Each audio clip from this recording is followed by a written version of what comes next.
ආයුබෝවන් ආදරණීය දූල පුතාලා හැමදෙනාටම. ඔන්න ටීචර් අදත් ආපුතේ මේ සතියේ අවසාන පාඩම් මාලාව ඔයගොල්ලොත් එක්ක කතා කරන්න. ඉතින් අද අවසාන දවසේ හින්දා ටීචර් හිතුවා අලුත් පාඩමක් ගැන ඔයගොල්ලොත් එක්ක කතා කරන්න. ඉතින් මගේ පුංචි බබාලා ලොකු බබාලා මේ හැමෝටම වැදගත් වෙන පාඩමක් තමයි අද කියලා දෙන්නේ.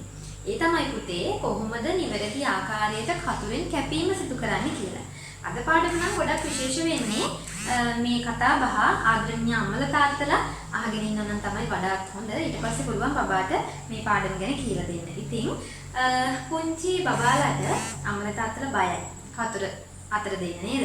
කොණ්ඩේ කපා ගනි, ඇඟිලි කපා ගනි, අදගෙන ඉන්න ඇඳුම කපා ගනි නේද? එහෙම කියලා අනතුරක් වෙයි කියලා හිතාගෙන බයෙන් ඉන්න පිරිසක් ඉන්නවා. ඉතින් අද මම ඔයගලන්ට කියලා දෙන්නම් කොහොමද පියවරෙන් පියවර බබාට කතුර පුරුදු කරන්න කියලා. ඉතින් මගේ අම්මලා තාත්තලා බබාට කතුරක් අරගෙන දෙනවා නම් බුක් ෂොප් එකකින් අනිවාර්යයෙන්ම අරන් දෙන්න ඕනේ. මෙන්න මේ වගේ කතුරක් නෙවෙයි. දැන් මෙතන තියෙන තල කතුරක් නේද? මේ තල කතුර ආවරණයෙන් ප්ලාස්ටික් ආවරණයක් සහිත කතුරු තියෙනවා. අපිට පුළුවන් බුක් ෂොප් එකකින් මිලදී ගන්න. ඒ වගේ ප්ලාස්ටික් ආවරණයක් සහිත කතුරක් බබාට අරගෙන දෙන්න. එතකොට දරුවා කතුරෙන් කරන අනතුරු අවම කරගන්න පුළුවන් අපිට. ඉතින් ඊට පස්සේ කියලා දෙන්න කතුරු වර්ග ගැන. දැන් ඔයගොල්ලෝ දන්න නැති සමහරක් කතුරු තියෙනවා.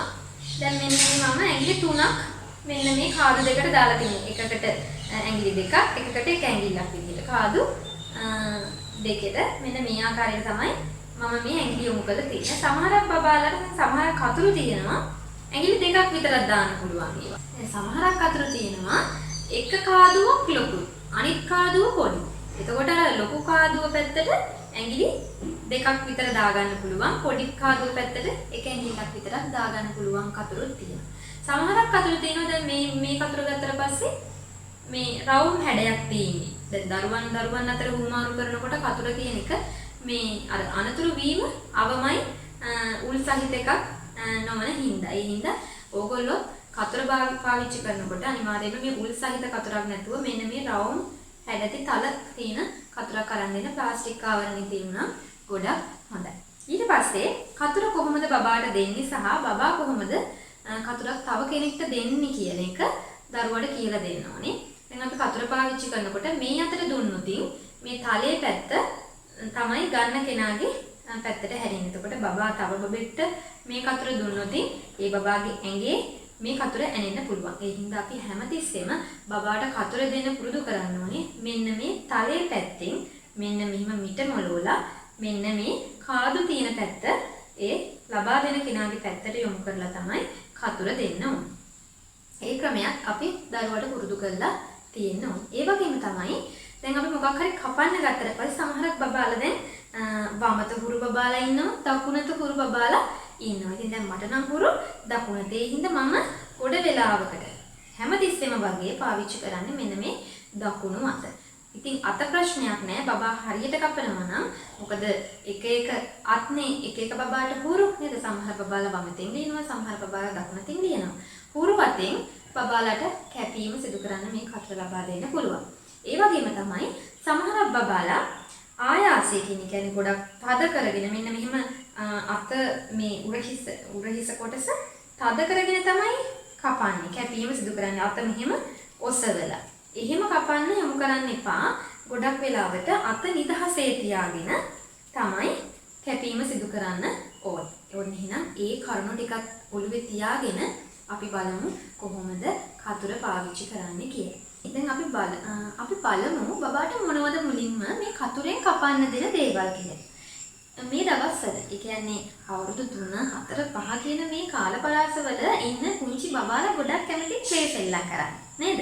ඔයගොල්ලෝ දන්නේ නැති කොයි දෙලේ බැලුවා ක්ලේ ගුලියක් අතේ තියාගත්ත ගමන් තමයි මේ බබාලා ඉන්නේ. ඉතින් ඔයගොල්ලන්ට පුළුවන් ක්ලේ ගුලියක් අරගෙන හොඳට රෝල් කරලා දිග රෝලක් හදලා දෙන්න බබාට. ඊට පස්සේ ඔයගොල්ලන්ට පුළුවන් කතුර අරගෙන ඒ රෝල කෑලි වලට කපන්න බබාට ලබා දෙන්න. ඔන්න පළවෙනි දේ තමයි ක්ලේ.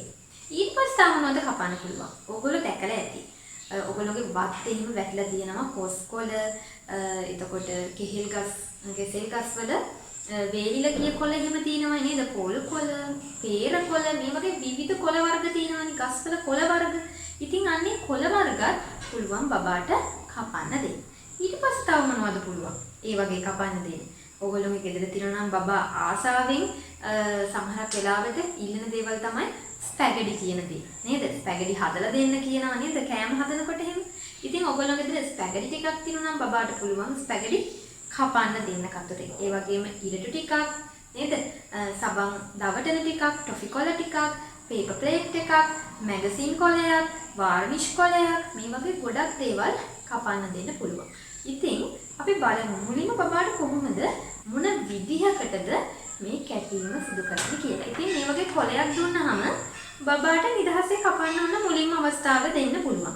ඉතින් මේ කාඩ් දෙකට නිවැරදිව අත යොමු කරගන්න බැරි අයට මේ ඇඟි නිවැරදිව හස් කරගන්න බැරි බබාලා ඉන්නවා නම් ඕන සමහරු මෙන්න මෙහෙම කතුර අල්ලයි. නේද? මෙන්න මෙහෙම අල්ලයි. අත් දෙකෙන් අල්ලයි. නේද? කපන්න නොහුරු හින්දා. ඉතින් අපි බබාට කියලා දෙමු නිදහසේ කපන විදිහ. ඉතින් සමහරු ඔන්නෝම බබාලා කැමති විදිහකට නිදහසේ කපන්න මුලින්ම දෙන්න පුළුවන්. මෙන්න මේ විදිහට සමහරක් විදිහට කෑලි කපයි, සමහරක් වෙලාවට වෙන විදිහට කපයි නේද? කොළ විවිධාකාරයෙන් කපයි. ඔන්න එහෙනම් පළවෙනියටම ඔයගොල්ලන්ට පුළුවන් බබාලට දෙන්න නිදහසේ කපන්න අවස්ථාව. ඊට පස්සේ ඔයගොල්ලන්ට පුළුවන් A4 තීරු කිහිපයක් අරගෙන මෙන්න මේ විදිහට මම තීරු කිහිපයක් අඳින්නම්. මෙන්න මේ විදිහට තීරු කිහිපයක් අරගෙන මුලින්ම මෙන්න මේ ඩොට් එකේ ඉඳන් මේ ඩොට් එකට කපන්න දෙන්න. මෙන්න මේ මම කඩ අඳිනවා. මේ කඩ දිගේ ඔයගොල්ලෝ ඉරක් ඇඳලා දෙන්න. මම කඩ ඉරක් ඇඳලා දෙන්නම්. මේ කඩ දිගේ කපන්න දෙන්න පුළුවන්. ඒ කියන්නේ මේ කොටස් දෙක වෙන විදිහට. ඊට පස්සේ ඊළඟ තීරුවේ මේ විදිහම තව තීරු ටිකක් කපලා දෙන්න. ඒකෙදි මේ ඩොට් එකේ ඉඳන් වෙන් කරන්නේ නැහැ තීරු. මෙන්න මේ අතරමඟින් නතර කරන තැන. දැන් ඔන්න බලන්න ඔයගොල්ලන්ට මේ තීරුව කැපුවට පස්සේ බබාට කපන්න ගන්නන්න පුළුවන්. හරියටම කෑලි දෙකක් කොටස් දෙකකට වෙන් කරන විදිය කියලා දෙන්න පුළුවන්. මේ පටියෙන් මොකක්ද බබා ඉගෙන ගන්න. මේකෙන් පුළුවන් බබාට නිවැරදි සීමාවකට කපාගෙන ගිහින් නවත්ත ගන්න පුළුවන් මෙන්න මේකේ. මේ විදිහට මුලින්ම සරල රේඛීය විදිහට බබාට කපන්න පුරුදු කරලා දෙන්න. ඊට පස්සේ අපිට පුළුවන් මෙන්න මේ විදිහට දිග පටි කපලා මෙන්න මේ වගේ තැනකින් පටන්ගෙන ඇලයි මෙන්න මේ වගේ ඈතින් ගිය ඇලයිරක් කපන්න දෙන්න. වෙන් කරන්න තමයි ඔන්න මේ තීරුවෙනුත් ඕගොල්ලන්ට පුළුවන්. දැන් මේක සරල රේඛාවක්. මේක ඇල ඉරි දෙකක් එකට එකතු වෙලා හිටිලා තියෙනවා. ඒකට මේකත් කොටස් දෙකකට වෙන් කරගන්න පුළුවන්. ඊට පස්සේ තවත් මේ විදිහට පටියක් කපලා දෙන්න. මෙතනින් කපන්න පටන් අරගෙන වෙන් කරන්නේ නැතුව මෙන්න මේ අතරමඟින් නතර කරලා දෙන්න. ඔන්න එතකොට මේ කොටස් ඔක්කොගෙම බබා හරියට රේඛාව උඩ කපන්න පුරුදු වෙනවා. ඒ වගේම නිවැරදි සීමාවෙන් නතර වෙන්න යම් සීමාවකින් නතර වෙන්න බබාට පුළුවන් වෙනවා. ඊට පස්සේ පුළුවන් තවත් මේ විදිහටම පටියක් අරගෙන ඔයගොල්ලන්ට පේන දැන් මෙතන රේඛා දෙකයි තියෙන්නේ. මෙන්න මේ වගේ තැනකින් පටන් අරගෙන රේඛා ගොඩක් සමව යන විදිහට කපලා වෙන් කරන්න දෙන්න පුළුවන්. මේවා ඔයගොල්ලෝ පොතක් අරගෙන සටහන් කරගත්තත් පුළුවන් බබාට මේ විදිහට A4 පටි තීරු කිහිපයක් අරගෙන ඇඳලා නිවැරදිව මේ කතුරෙන් කපන්න පුරුදු කරගන්න. ඊළඟට අපි බලමු මොනවද තවත් මේ විදිහට කරන්න පුළුවන් දේවල් කියලා. ඔන්න අපිට ඊළඟ තීරුවේදී මෙන්න මේ වගේ දෙයක් ඇඳලා දෙන්න පුළුවන්. දැන් අපි කලින් ඉගෙන ගත්තේ ඈතින් යන හැඩයක් කපන්න. මෙන්න මේකෙදි ළඟින් මෙන්න මේ වගේ එක ළඟ යන හැඩයක් කපා ගන්න අපිට පුළුවන්. බබාට පුළුවන් මේක කරන්නම කපන්න. ඊට පස්සේ ඔන්න දැන් අපි මෙච්චර වෙලා කතා කරේ රේඛා භාවිතයෙන් රේඛා උඩ කපන විදිය. දැන් ඔන්න අපි පුරුදු වෙනවා වක්‍ර රේඛා. මෙන්න මේ මෙතන ඉඳන් මෙතනට වක්‍ර රේඛාවක් ඔස්සේ කපන විදිය පුරුදු කරන්න බබා. ඉතින් මේ කපනවා කිව්වට මේක එක දවසින් මේ ඔක්කොම කපලා පුරුදු කරන්න බෑ අපි බබාට.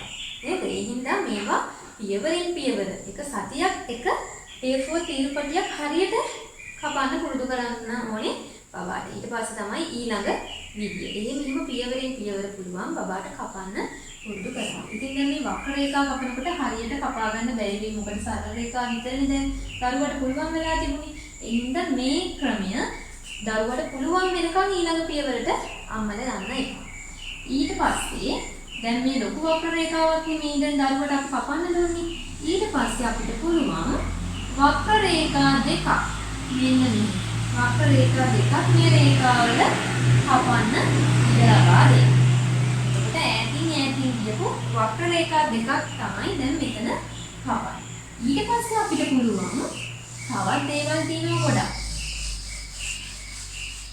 තවත් මේ වගේ මේ පොපටියක් බබාට දීලා ඕන දැන් පුළුවන් අපිට මේ විදිහට ළඟින් යන විදිහට රේඛාවක් වක්‍ර රේඛාවක් ඇඳලා දෙන්න කපාගෙන මේ තීරුවෙන් වෙන්ගෙන ආකාරයට කපන්න. ඔන්න මේ විදිහත් පුළුවන්. ඊට අමතරව ඕගොල්ලන්ට පුළුවන් මෙන්න මේ විදිහට. තව පුළුවන් මෙන්න මේ ඇලයිලි කෑලි වෙන් කරන්න. ඇලයිලි රේඛා ටිකක් ඇඳලා දෙන්න බබාට මේ කෑලි වෙන් කරන්න. තවත් පුළුවන් දැන් අපි එක අතකට නෙමේ ඉරියන ගත්තේ මේ අතට පුළුවන් කපන්න දරුවට ලබා දෙන්න. ඊට පස්සේ අපිට පුළුවන් තවත් මේ වගේ පටියක් අරගෙන මෙන්න මේ හැඩ රටා අඳින්න කියලා දෙන්න. දැන් ඔන්න අපි දන්නවා මේ උල් සහිත එකක් මම කලින් කියලා දුන්නා. ඒ වගේම රවුම් හැඩදී එකක් කියලා දුන්නා. ඊට පස්සේ ඔයගොල්ලන්ට පුළුවන් මෙන්න මේ විදිහට කොටුවක් විදිහට අඳලා දෙන්න. මෙන්න ඉරි උඩ කපාගෙන යන්න. දැන් මෙතන උඩට යනවා, හරහට යනවා, පල්ලෙහාට යනවා. ඒ වගේ ගොඩක් ඒ වගේ එකක් කපන්න කියලා දෙන්න. තවත් තියෙනවා ඉතින් ගොඩක් මේ හැඩ රටා ඔක්කොම දරුවට කියලා දුන්නොත් බබාට පුළුවන් ඕනම දෙයක් කපලා නිර්මාණය කරගන්න. ඉතින් තව පුළුවන් ඔයගොල්ලන්ට මෙන්න මේ වගේ එකක්. මේක නම් ටිකක් අමාරුයි. මෙන්න මෙහෙම හැඩයක්. නිවැරදිව කපන්න යොමු කරන්න. ඉතින් මෙන්න මේ හැඩතල ඔක්කොම මෙන්න මේ රේඛා ඔක්කොම බබාට හරියට කපන්න පුරුදු නම් ඔයගොල්ලන්ට පුළුවන් පස්සරවල රූප තියෙන ඔයගොල්ලෝ දැකලා ඇති දොඩම් ගෙඩියක් නේද මලක් ඒ වගේ සරල රූප තියෙනවනේ. අන්න ඒ වගේ සරල රූප කපන්න කියලා දෙන්න. මේ වගේ කාඩ් එකක ඇඳලා දීලා බබාට මෙන්න මේක තැනදී මේක වටේ හරියට කපාගෙන යන්න පුරුදු කරන්න පුළුවන්. ඉතින් ඔන්න ඔය වගේ දේවල් ඊට පස්සේ දැන් සරල රූප කැපුවට පස්සේ පුළුවන් මිනිස් රූපයක් කපන්න දෙන්න. නේද? දැන් මිනිස් රූප සංකීර්ණයි නේද? සංකීර්ණ රූප කපන්න බබාට කියලා දෙන්න පුළුවන්. ඉතින් මෙන්න මේ වගේ දේවල් තමයි බබාට කැපීම නිවැරදිව පුරු කරන්න අපිට කියලා දෙන්න පුළුවන්. ඉතින් පුංචි බබෙක් නම් අපිට පුළුවන් ඉතින් බබාලා ආසයිනේ කපනවා කොහොම ගොඩක් වෙලාවට බබාලා කපන්නේ කොණ්ඩේ නේද? එයාගේම කොණ්ඩේ එයා කපා ගන්නවා. ඉතින් ඒ වගේ ආස බබෙක් ඉන්නවා නම් ගොඩක් වෙලාවට එහෙම දේවල් වලට දෙන බබෙක් ඉන්නවා නම් ඕගොල්ලෝ ඒ දෙයින් දරුවව මුදවන්න නම් හදලා දෙන්න A4 කොළ වලින් මූණක් කපලා කළු ඩ්‍රෝවිං කොළ වලින් කොණ්ඩයක් විදිහට කපලා දෙන්න කතුරත් එක්ක බබාට ඒ බබාගේ කොණ්ඩේ කපන්න කියලා. එතකොට ඇත්ත කොණ්ඩේ කපන්න දරුවා යොමු වෙන්නේ නැහැ. ඒ වගේ ඇක්ටිවිටි ටිකක් සූදානම් කරලා දුන්නොත් බබා ආසාවෙන් ඒ දේවල් යොමු වලට යොමු වෙන්න උත්සාහ කරනවා. ඒ හින්දා ඔන්න අද කියලා දුන්න ලොකු පාඩමක්. ඉතින් ඊළඟ වැඩේ තමයි දැන් මගේ පුංචි බබාලා ඉන්නවා නම් ඕගොල්ලන්ට පුළුවන් මෙන්න මේ වැඩෙත් එක්ක එකතු වෙන්න.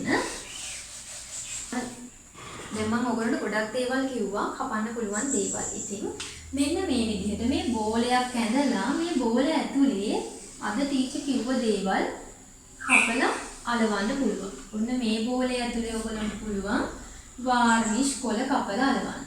මොනවද? වාර්නිෂ්.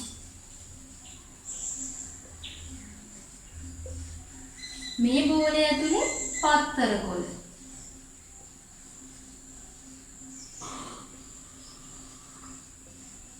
මේ බෝලේ ඇතුලේ සව් කොළ කපලා අලවන්න පුළුවන්. මේ බෝලය ඇතුලේ රෙදි කැබලි.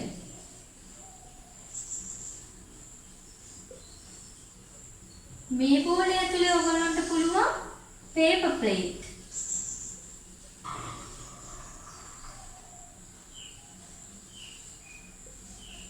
මේ බෝලය ඇතුලේ පුළුවන් කොස් කොළ, ඕගොල්ලෝගේ වටේ තියෙන පොල් කොළ, මොන හරි ස්වභාවික කොළ වර්ගයක් කපලා අලවන්න. කෙසෙල් කොළ ඒ වගේ જાතියක්. ඊට පස්සේ තව මොනවද පුළුවන් ඒ වගේ මැගසින් කොළ.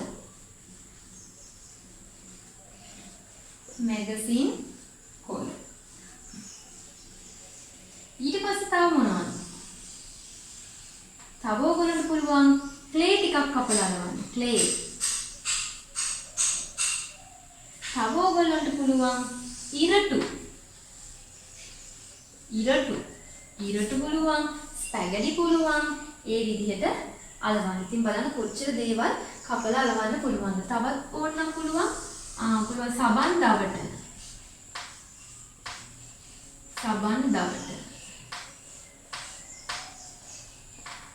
තවත් ඔයගොල්ලන්ට පුළුවන් ටොෆි කොළ. මෙන්න මේ විදිහට ගොඩක් දේවල් අලවන්න. ඉතින් ඔන්න අද වැඩේ තමයි මෙන්න මේ විදිහට බෝල ටිකක් බබාට ඇඳලා දෙන්න. මේ දේවල් සපයලා දෙන්න. නිවැරදිව කපලා මේ බෝලය ඇතුළත අලවන්න විදිය කියලා දෙන්න. ඔන්න එහෙනම් පියවරින් පියවර අද ලොකු පාඩමක් ඔයගොල්ලන්ට ටීචර් කියලා දුන්නා. එහෙනම් අම්මලාත් එක්ක ගෙදර ඉඳන් මේ වැඩේ කරන්න. ඒ වගේම තමයි මගේ ලොකු බබාලට අද ටීචර් අලුත් සිංහල අකුරු යාළුවෙක් ගැන කියලා දෙනවා. මේ වීඩියෝ එකෙන් පහළ කොටසේ ටීචර් ඔයගොල්ලන්ට එවන්න. ඒ වීඩියෝ එකත් බලලා අද දවසේ වැඩ ටික ඔක්කොම කරන්න. එහෙනම් අපි සම්පූර්ණ දවසේ නැවතත් එකතු වෙමු. ටීචර් ගිහිල්ලා එන්නම්. ආයුබෝවන්.